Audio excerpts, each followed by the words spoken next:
আসসালামু আলাইকুম, সবাই নিশ্চয়ই অনেক ভালো আছেন। আজকে আমরা কথা বলবো, আজকে আমার ভিডিও টপিক হচ্ছে আইবিএস যারা পেশেন্ট রয়েছেন তাদের খাদ্য তালিকা কিরকম হওয়া উচিত বা কি কি খাবারগুলো অ্যাভয়েড করতে হবে সেই বিষয় নিয়ে।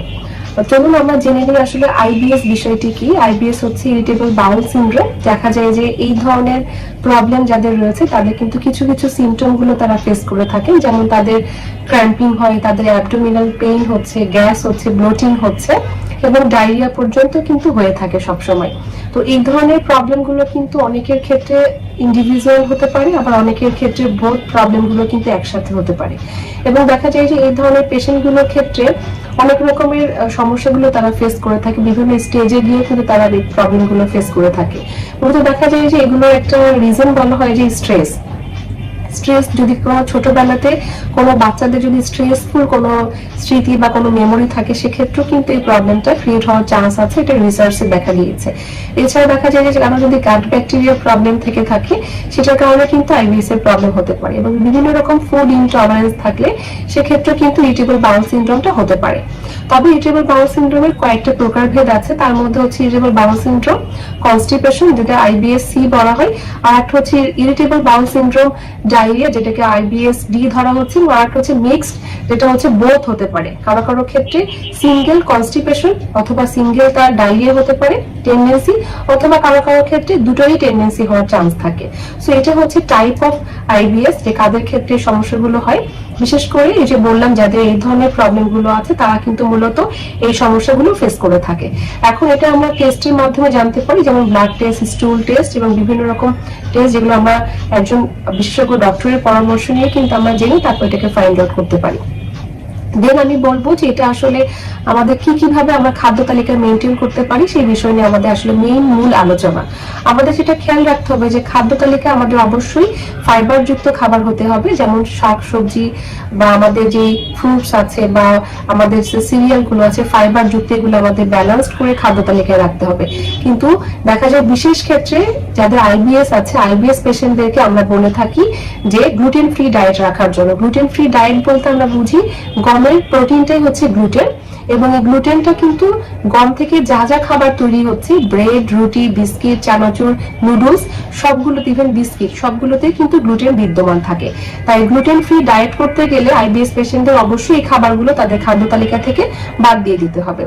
রুটির থেকে বেটার তাদের জন্য কিন্তু অবশ্যই ভাত, চিরা, মুড়ি এগুলো, এবং ব্রেডটাও কিন্তু গ্লুটেনের মধ্যেই পড়ে যাচ্ছে। তাই যাদের আইবিএস রয়েছে তারা এরকম গ্লুটেন ফ্রি ডায়েট মানে গমের তৈরি খাবারগুলোকে অ্যাভয়েড করে ফেলতে হবে।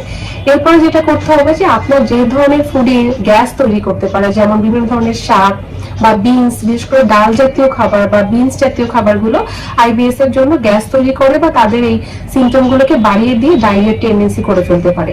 তো সেক্ষেত্রে কিন্তু এই ধরনের গ্যাস তৈরি করা খাবারগুলো, বিশেষ করে সময় যারা চুইং গাম খান, চুইং গাম খেলেও কিন্তু আপনার এই গ্যাসটা তৈরি হতে পারে। তাই এই ধরনের খাবারগুলোকে আপনার খাদ্য তালিকা থেকে বাদ দিয়ে দিতে হবে।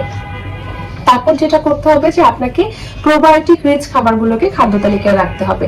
আমরা জানি প্রোবায়োটিক মূলত দইয়ের মধ্যে, ইয়োগার্টের মধ্যে আমরা পেয়ে থাকি। তবে যদি অনেক ক্ষেত্রে যদি বেশি প্রবলেম হয়, সেক্ষেত্রে আপনাদের চেষ্টা করতে হবে যে প্রোবায়োটিক ন্যাচারাল যে সোর্স গুলো আছে সেগুলোর পাশাপাশি ডক্টরের পরামর্শে আপনার প্রোবায়োটিক ক্যাপসুল গুলো কিন্তু ইনটেক করতে পারেন, যেটা কিন্তু আমাদের এই গাট ব্যাকটেরিয়াকে রিমুভ করতে পারে ন্যাচারালি, এবং এটা আমাদের দেখা যাবে যে ডাইজেস্টিভ সিস্টেমকে ইমপ্রুভ করবে। এবং এটার পাশাপাশি আরেকটা যেটা করতে হবে, আপনাকে পর্যাপ্ত পরিমাণে পানি গ্রহণ করতে হবে।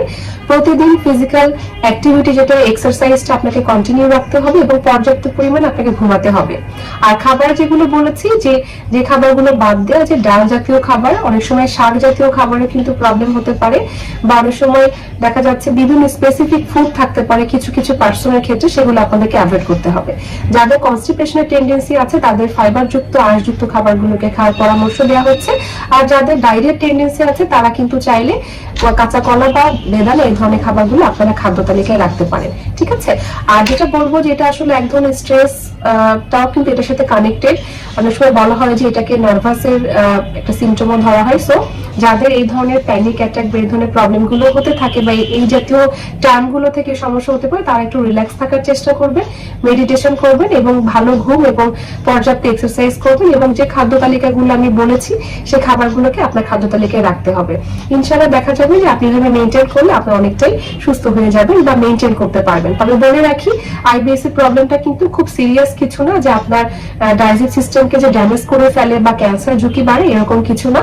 এটাকে মেনটেন এবং লাইফস্টাইল পরিবর্তন এবং ডায়েটের মাধ্যমে কিন্তু কন্ট্রোল করে রাখা সম্ভব। কেমন লাগলো ভিডিওটি কমেন্টস করে আমাকে জানাবেন, এবং আমাদের ভিডিওটি ভালো লাগলে অবশ্যই শেয়ার করে দিবেন। সবাই ভালো থাকবেন, সুস্থ থাকবেন। আল্লাহ হাফেজ।